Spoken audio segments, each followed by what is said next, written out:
മോശം അനുഭവങ്ങൾ മാത്രമേ ഉണ്ടായിട്ടുള്ളൂ. നല്ല അനുഭവമായിട്ട് ഒന്നും തന്നെ പറയില്ല റാം എന്ന അദ്ദേഹത്തെ പറ്റി. ഒന്നുമില്ല.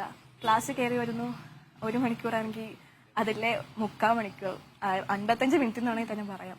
അത് വന്ന് മതപരമായിട്ടും ബോഡി ഷെയിം ചെയ്ത് കുട്ടികളെ അങ്ങോട്ടും ഇങ്ങോട്ടും അടുപ്പിക്കുക. അതാ ചെയ്യുന്നത്. നിനക്ക് പ്രണയമില്ലേ, നീ പോയി ചാവടാ എന്നാ പറയുന്നത്. പ്രണയം ഇല്ലെങ്കിൽ പോയി ചാവണം എന്നൊരു മൈൻഡ് സെറ്റ്.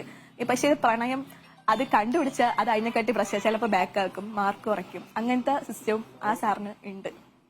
പിന്നെ ക്ലാസ്സിൽ തന്നെ കഴിഞ്ഞ ആഴ്ച ഇതിനെ നല്ല രീതിക്ക് ഹറാസ് ചെയ്തിട്ടുണ്ട്.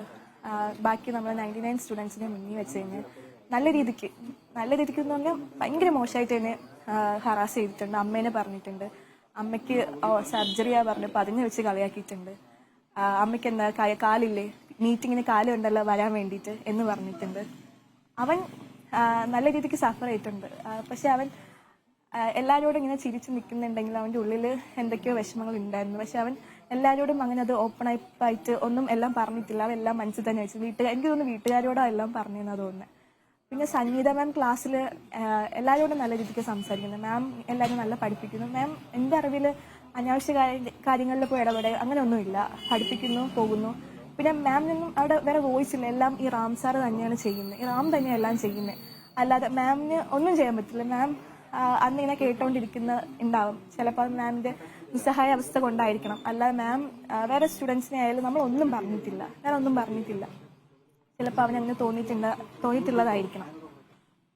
എന്റെ അടുത്തൊരു സുഹൃത്തിന്റെ മീറ്റിംഗിനകത്ത് വെച്ച് പറഞ്ഞോളൂ. ഹലോ, പറഞ്ഞോളൂ. ആർച്ച പറഞ്ഞോളൂ. മീറ്റിംഗിൽ തന്നെ മാർക്ക് കുറവായെന്നതിന് കുപ്പ എടുത്തെറിഞ്ഞിട്ട് പോയി. അവളങ്ങ് കരഞ്ഞോണ്ട് ഇറങ്ങി. എനിക്കപ്പോൾ എന്താ ചെയ്യേണ്ടതെന്ന് അറിയില്ല. അവളിങ്ങനെ ആർച്ച കുപ്പി എടുത്തെറിഞ്ഞു എന്നു പറഞ്ഞ് ഭയങ്കര കരച്ചിലായിരുന്നു എനിക്ക്. അപ്പോൾ അവളോട് എന്താ പറയണ്ടേ ഒന്നും അറിയില്ല. നമുക്ക് പേടിയായിരുന്നു. ഇത് ഇനിയിപ്പോൾ കംപ്ലൈന്റ് ചെയ്ത് എന്താ ചെയ്യുക, ഇനി വീണ്ടും ഇപ്പൊ സസ്പെൻഷൻ കിട്ടിയ നേരത്തെ നമ്മൾ വരുന്നതിന് മുന്നേ സസ്പെൻഷൻ എന്തോ കിട്ടിയിട്ടുണ്ടായിരുന്നു എന്നൊക്കെ പറഞ്ഞു. അതിൽ ക്ലാസ്സിൽ തന്നെ ഒന്ന് പറയുന്നുണ്ട്, നിങ്ങൾ കംപ്ലൈന്റ് ചെയ്തോ, ഞാൻ വരുമ്പോൾ പൂർവാധിക ശക്തിയോടെ ഞാൻ തിരിച്ചു വരും എന്നുള്ള രീതിയിൽ സംസാരിക്കാറുണ്ട്.